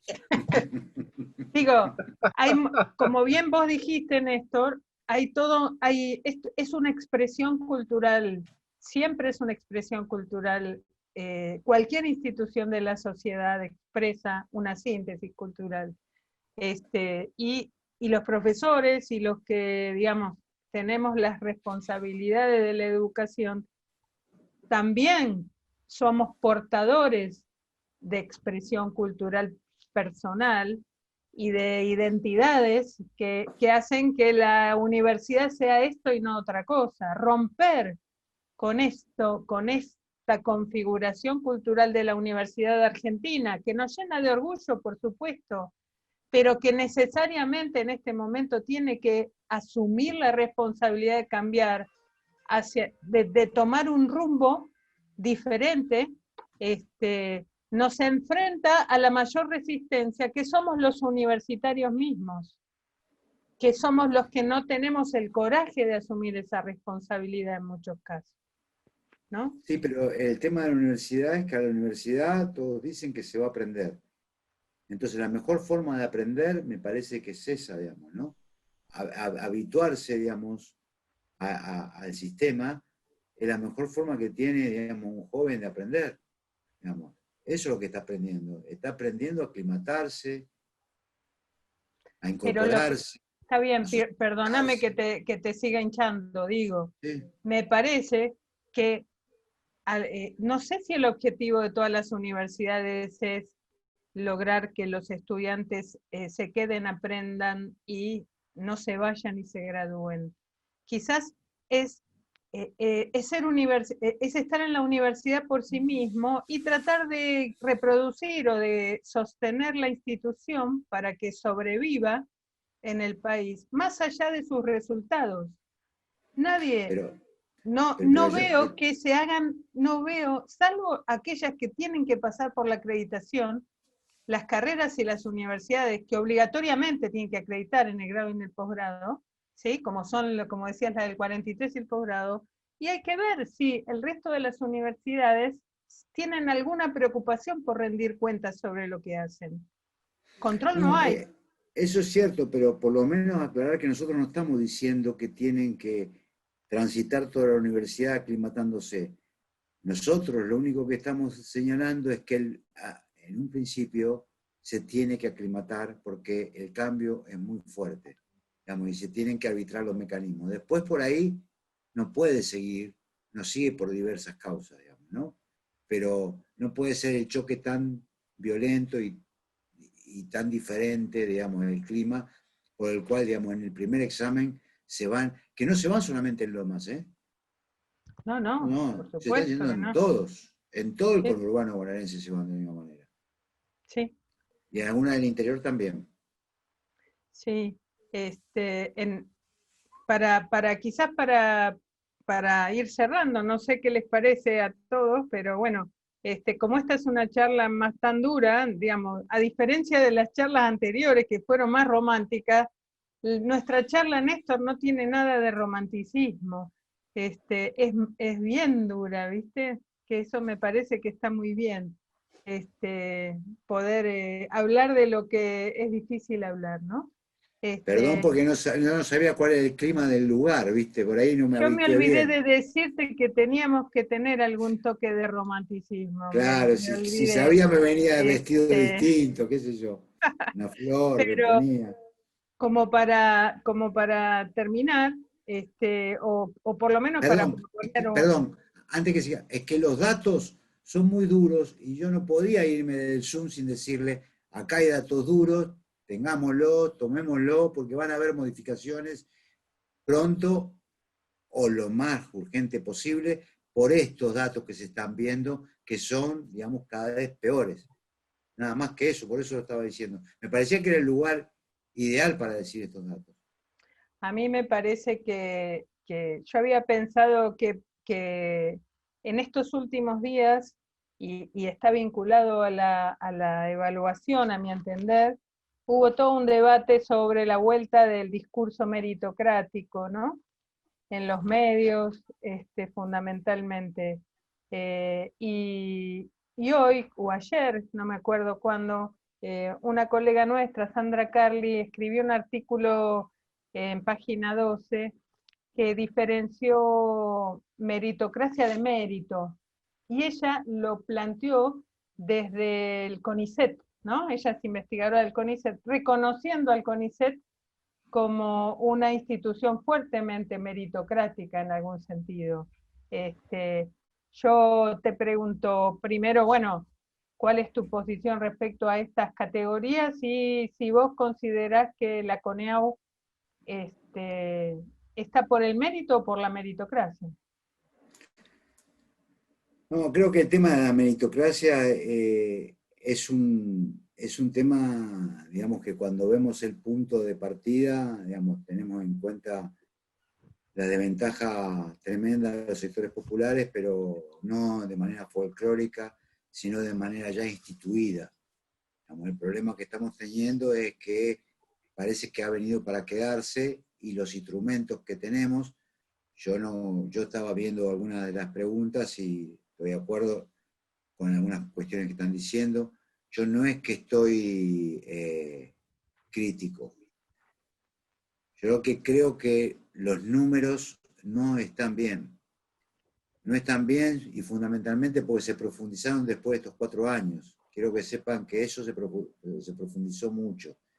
Y el tema de la meritocracia, digamos, no tiene valor, digamos, heredar una ferretería, digamos, y poder hacer sus estudios. Tiene un valor distinto el que llega, digamos, desde un lugar muy distinto a ser empleado jerarquizado de esa ferretería, tiene mucho más valor que el pibe que lo heredó. Pero lo que pasa es que esta discusión es muy vieja porque siempre los que hablan de la meritocracia son herederos. o son los que más posibilidades han tenido, digamos. Siempre los que más posibilidades tuvieron son los que hablan de esto. Entonces es un tema como muy viejo, y yo creo que ahí, digamos, no los quiero psicopatear los que hacen esta cuestión de la meritocracia, tiene que ver con una cuestión de sostener una culpa, digamos, y tratar de ocultarla, digamos, y te hablan de la meritocracia, quizás tratando de tapar sus propias desventajas. Pero no es que nosotros estamos diciendo que esto no tiene solución. Nosotros decimos que esto tiene solución, pero que las soluciones son muy lentas y que tenemos que comenzarlas, tenemos que empezar a hacerlas. Nosotros, si seguimos repitiendo este modelo, miren, hemos discutido muchas veces esto. En el centro de Lomas, digamos, un pibe sigue la currícula, digamos, pagando 25, 30 mil pesos. La misma currícula supuestamente que el del cuartel noveno. Sí. Digamos, yo no estoy diciendo que del cuartel noveno hay que enseñarle menos. Estoy diciendo que algo está mal. Yo quiero decir que del cuartel noveno hay que enseñarle otras cosas, muchas más cosas, digamos, y no lo mismo justamente que el pibe que tiene más posibilidades. Nosotros tenemos que jugar a equilibrar al pibe que viene de atrás. Yo sé que es difícil en este momento pensarlo, y más en tiempo de pandemia, pero este no es un problema de ahora. Este es el problema cuando no adaptamos el modelo educativo al modelo cultural. Entonces, cuando empezamos a revisar estas faltas de sincronía dentro del sistema, se trata a todos por igual. Y Marina habla de la meritocracia, pero entonces, ¿qué pasa con el centro de Lomas que va a un bilingüe con respecto al de la periferia? ¿En dónde tenemos que volcar la energía? En la periferia, digamos, evidentemente. Ahora, lo que pasa, perdón Néstor, pero ahí quizás empezamos a hablar de otra cuestión que tiene que ver más con el currículum que con la evaluación, en el sentido de cuál es el contenido de la enseñanza, ¿no? Tal cual. Y cuando vos decís que aprende lo mismo, solo el de la periferia, o tiene, en realidad no aprende lo mismo. La currícula tiene, el currículum tiene los mismos contenidos en cualquier escuela del distrito. Eso no significa que reciba los mismos contenidos en cualquier escuela del distrito. Lo que quizás significa, ¿por qué? Porque como vos bien decís, en la escuela del centro es bilingüe, tiene doble turno y recibe los contenidos del diseño curricular común, pero sobre eso se construyen 800 millones de otras cosas en la escuela. O no, pero bueno, lo que digo es, también como Estado, como nación, y políticamente es necesario definir lo común, porque es lo que le da identidad al pueblo. Es necesario que los diseños, lo que se llama el currículum, los diseños curriculares, o como lo digamos, pueda configurar una síntesis cultural que identifique a los ciudadanos del lugar. En ese sentido es imprescindible que haya un núcleo de lo común. Después, la discriminación por sector social del currículum es un tema que a mí me encantaría debatir y que 8 menos 20 y pico, quizá no me animo a arrancar con esto, pero digo, es un tema fundamental. Creo que la cuestión de lo curricular y de lo común no puede renunciarse. Yo creo que tienen que tener los mismos contenidos. Lo que tendríamos que quizá que analizar es qué pasa con esos contenidos en la escuela de Cuartel Noveno y en la escuela del centro de Lomas de Zamora. ¿Por qué pasa lo que vos decís? No es por haber definido lo común. Quizás el motivo de la diferencia de la formación pase por otro lado. Entre otras cosas. ¿Eh? Claro, entre otras cosas, sí. Porque es muy fuerte pensar en hacer una currícula para lo, digamos, ¿cómo te lo traduciría a lo bruto? Que a mí me gusta mucho hacer eso. Vos estás pensando, te tengo que preguntar así, ¿vos estás pensando que el currículum, hay un currículum para pibes pobres y un currículum para pibes ricos? Esto es lo que, es eso que decís, alguien que te escucha rápido diría eso, Néstor, diría, Entonces, este tipo está diciendo que tiene que haber un currículum para pobres y un currículum para pibes ricos. Claro, pero justamente tiene que ser más rico el de pibes pobres para igualar, si no, no igualás. Claro, Justamente, la igualdad, ¿cómo se procesa la igualdad al interior del sistema educativo? entrando, ¿no? entrando en el sistema educativo no hay igualdad de oportunidades en la forma que se está planteando, digamos. Solamente por entrar al sistema educativo no están la igualdad de oportunidades. Son muchas otras cosas, la igualdad de oportunidades. Por supuesto. Claro. Digamos, entonces, Exactamente. sí, acá arrancamos y vos ya sabés que hicimos la presentación de un proyecto hace muchos años que aspiraba a una currícula cultural muy grande, digamos, y bueno, mejor termino acá porque si no... A mí me parece que podríamos cerrar quizás vos planteando cuál es el camino a seguir, ¿no? ¿Qué es lo que tendríamos que hacer nosotros entonces No, en el jamás, medio de este desastre? no, ¿Qué hacemos? jamás me animaría a decir eso. Mirá, ¿Cómo no? primero Decía porque no algo, te lo pido supe... por favor, tenemos que cerrar este Está encuentro, bien, está Néstor. bien. Si nos ponemos ansiosos soy capaz de decir algo, pero pará, escúchame. El tema sería más o menos así. Frente a las alternativas que estamos teniendo, están quedando muchos en el camino. Punto 1. Lo siguiente es, ¿vamos a seguir repitiendo este modelo para el mismo fracaso? Quiero decirles que estamos por debajo de Chile en el secundario, por debajo de Perú, por debajo de más países de lo que sospechamos en terminalidad. Creo que hay que buscar una salida, digamos, para ese bendito secundario y está vinculado a la formación profesional, que no es la formación profesional de oficios. A ver si entienden, no es el peluquero, no es el albañil, no es el, ¿se entiende? Tiene que ver, digamos, con introducirlos en la tecnología ya de pibes, introducirlos en ingeniería 4.0, en ciberseguridad, con créditos, y eso no se puede esperar a los 19 porque algunos pibes de los 19 ya están muy mal y no podemos trabajar con ellos. Habría que trabajar a partir de los 15, 16 años. Hacer un ciclo común a los 15 años y después empezar, digamos, con la formación profesional. ¿Qué quiere decir eso de los créditos? El nuevo modelo significa que ellos pueden continuar la universidad con esos créditos. Pero a los 16 años ya están adquiriendo esos créditos. 17 años adquieren esos créditos y después pueden seguir en la universidad. Y si no, tienen títulos y titulaciones que le permiten ir a buscar un horizonte laboral más digno. ¿Se entiende? Y yo creo que por acá, por este lugar, se van a encontrar las primeras respuestas. Creo que la creación de institutos tecnológicos se va a reproducir bastante, buscando, digamos, unificar estos dos criterios, digamos, el de la salida laboral en empresas.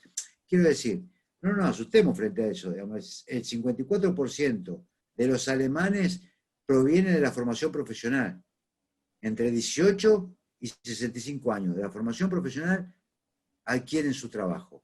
Entonces, si nosotros los formamos, pueden terminar en la universidad, que tiene que ver con el viejo modelo de la universidad obrera. Digamos, la universidad obrera del 47, digamos, lo que hacía era darle créditos a los oficiales que trabajaban en las fábricas y después ingresaban con esos créditos a la universidad. Algunos terminaban de técnicos, otros terminaban la carrera de ingenieros. Esto para mí, por las condiciones que está tomando, digamos, la patria, por la característica de la periferia, no se puede esperar hasta los 19 años, compañeros y compañeras. Me parece que hay que implementarlo a partir de los 16 años y lo tienen que hacer conjuntamente trabajo y educación, digamos, porque hay un universo que está esperando a los pibes de vida más digna. Y nosotros, si se lo queremos dar con educación, tenemos que incluir al Ministerio de Trabajo en esto, porque hay áreas disciplinares específicas que están siendo altamente demandadas y que se pueden generar. A mí me parece que ese sería un camino posible. Y si ven en un tiempo alguna respuesta a estas características, quiere decir que reaccionamos todos nosotros a tiempo, nos dimos cuenta e hicimos algo. Si en poco tiempo no aparecen estas respuestas, vamos a seguir haciendo lo mismo con los mismos resultados. Muy bien. Bueno, si les parece, llegamos hasta acá. Hay 800.000 preguntas, pero bueno. Y hacer 2 al azar. A ver, hago 2 No al los azar. que me putean, ¿eh?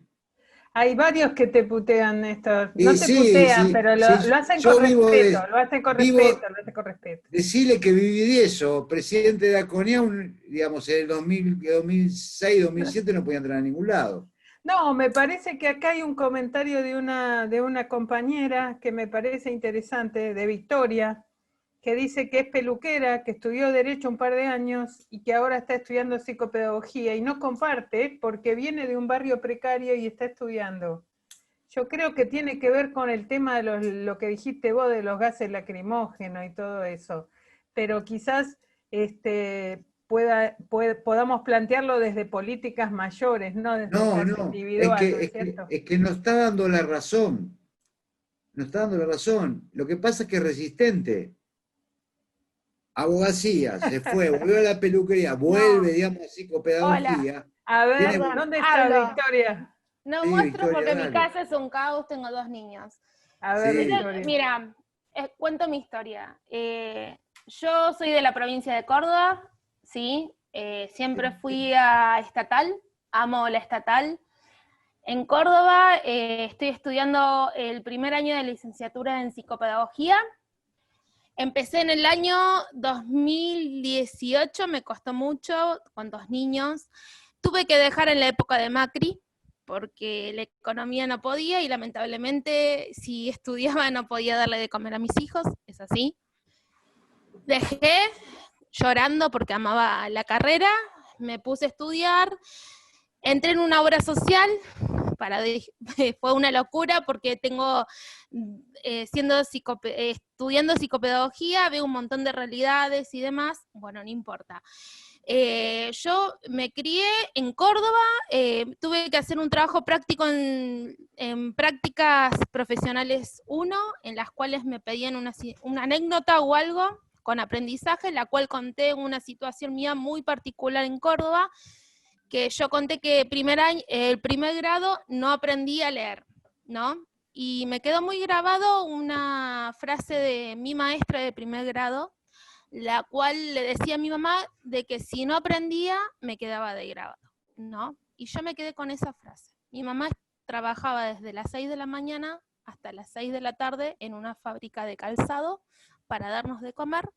Mi papá trabajaba en mi casa, abajo en un taller mecánico precario. Vivíamos en una villa, o sea, por decirlo así, no me gusta decir villa, precario, con los cuales tengo todavía contacto y amo y voy y los abrazo con el alma.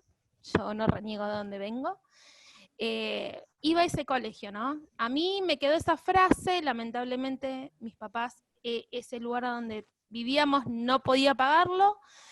Me fui a otro colegio que también era estatal, el cual, si bien no era la misma condición, no era en un lugar precario, me fui a vivir a la casa de mis abuelos, pero a mí mi significante fue que la maestra, la que me tocó, le dijo a mi mamá, el desfasaje es muy grande, pero va a salir adelante. Entonces, a mí no me importó, no entendía nada, pero el que la docente o la seño de segundo grado me haya dicho, va a salir adelante, fue más importante que cualquier cosa. 3 años me costaron aprender a leer y a escribir, ¿sí? No me acuerdo la maestra de primer grado, y todo el mundo dice que la maestra de primer grado es lo más. Yo no me acuerdo ni de su cara, ni de su nombre. Hoy entiendo, y estudiando y analizando un montón de situaciones, que esa docente estaba más preocupada por alimentar a mis compañeros y amigos, que hoy mantengo relación, que el poder enseñar, ¿sí? Entonces, de 2 colegios estatales, Entonces, sacar dos situaciones distintas a mí me resultó muy significante y hoy me sirven como experiencia y por eso quiero estudiar y quiero ayudar y siempre intento. Y gracias a Dios y a la Virgen, o no Virgen, o lo que sea, tuve mucha gente que me ayudó. Como le contaba en mi experiencia, tuve una situación que yo estuve en un tiroteo, o sea, en primer grado, mi primer recuerdo es un tiroteo en el cual una de mis mejores amigas estábamos arrodilladas y era el papá tiroteándose con la policía porque estaba preso y había salido y lo primero que quiso ver fue a su hija, lógicamente. Entonces se sale. Mi mamá laburaba todo el día, mi papá, bueno, nada, mecánico, después fue al alcoholismo, terminó en una cirrosis, se murió de eso, y yo no quería en eso, iba en bici, iba caminando, tenía muchos kilómetros, porque era de el último barrio de Córdoba, y iba caminando, y después empecé a trabajar de muy chica, folletera y lo que sea, y yo dije, yo quiero estudiar porque para mí mi familia, más allá de que no haya tenido las herramientas o la economía, siempre me dijo, ¿querés salir de esto? Es la educación. Muchas gracias, Victoria. Muchas gracias por la historia. Es interesante, Marina, para poder hacer un cierre. Igualmente, tenemos que tratar de pensar la educación desde la política pública, y me parece que por ahí habría que tratar de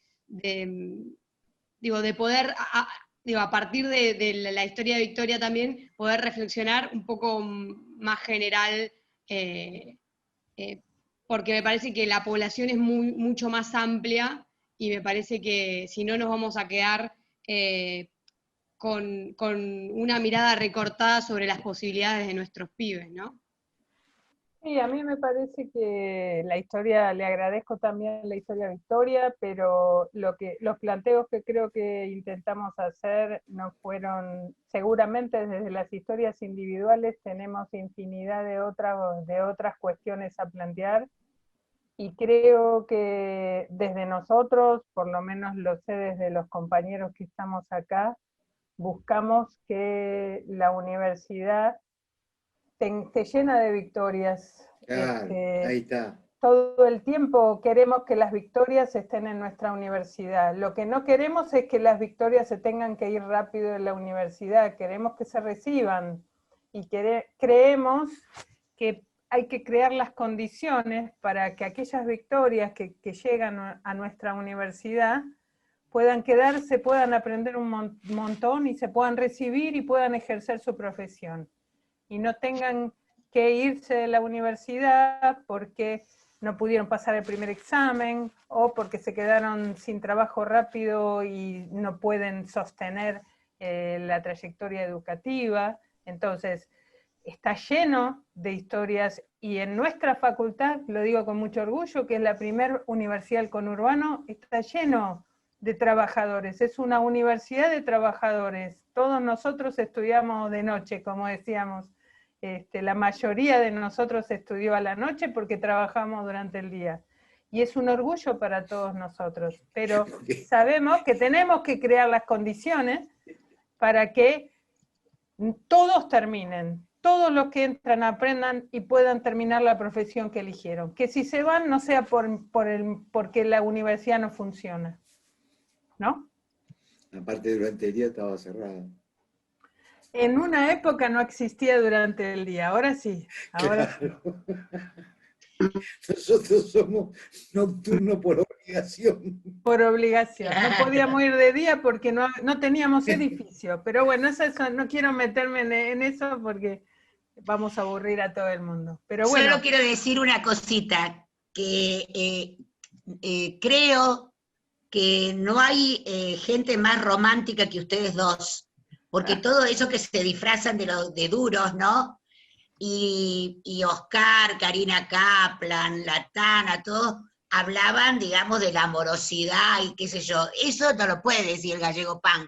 Pero entonces uno dice, digo así, el pastoreo, es lo mismo, pastoreo y amoroso es lo mismo, ¿no? Digo, entonces, y creo que y hay otro componente muy romántico para nosotros, que es la categoría patria, que estaba esperando que la dijera y la dijiste al final, porque en realidad queremos que los pibes terminen, queremos que esto, porque estamos pensando en un destino para nuestra patria.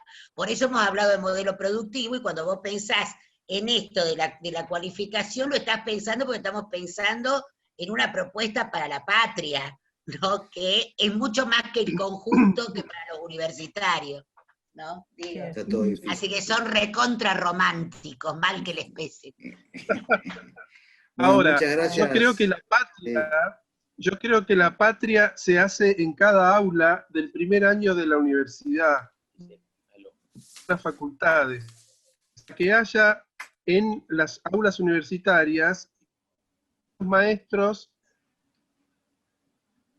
Ay, se me corta. Ay, ahí se colgó de nuevo Oscar. Pero me parece que tiene baja señal, Oscar. Sí.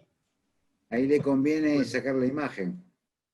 Claro. Bajar la imagen, Oscar. No, me parece que se congeló. Se congeló Oscar, pobre. Ahí está, ¿se escucha? ¿Ahí vas? Ahora Ahí sí. Ahí ¿Se va. escucha? Sí. Ah, bueno, lo que yo decía... Oscarcito tomando- se puso, boludo.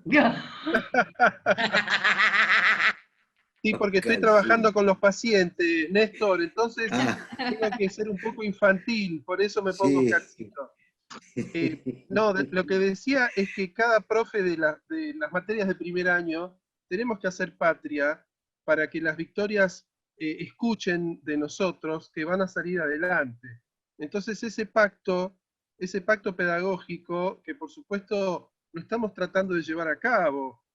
Nuestro decano está en una materia de primer año, desde el SAOP tenemos una ligazón profunda con materias que están en primer año.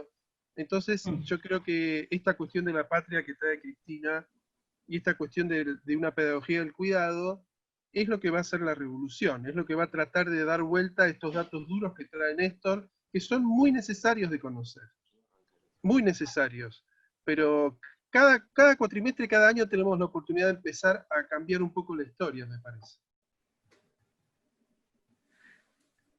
No, pero aparte a mí me entretiene mucho, te agradezco, Oscar, los comentarios acá están muy buenos. No lo puedo envolver y llevármelo, está bueno, los comentarios que hacen. Sí, lo podemos copiar, no. Hay que escribírselos. Ana. Yo, al igual que la negra, creo que no hay mensaje más amoroso, Néstor, que el que dijiste en relación a pensar esa trayectoria de los adolescentes en una articulación entre el nivel secundario y la universidad. Realmente creo que esa es una idea, ese es un pensamiento que está completo de amorosidad. Sí, es desesperante la situación, es desesperante. Porque después de la pandemia, indefectiblemente, vamos a ser peores, digamos, mucho peores. Entonces, Sí, hay mucha de los preocupación. 16 No puede esta cosa. No, hay mucha no. preocupación. En Iberoamérica se calcula, digamos, que el 20% de los pibes no van a volver a clase. En Latinoamérica. Pero bueno, no sigamos. No sigamos, Néstor, están tratando de levantarte un poco y vos No siga, que no siga, no siga yo. No siga yo, no. Va a ver que va a salir todo bien, vamos a mejorar. Va a salir todo bien, decís.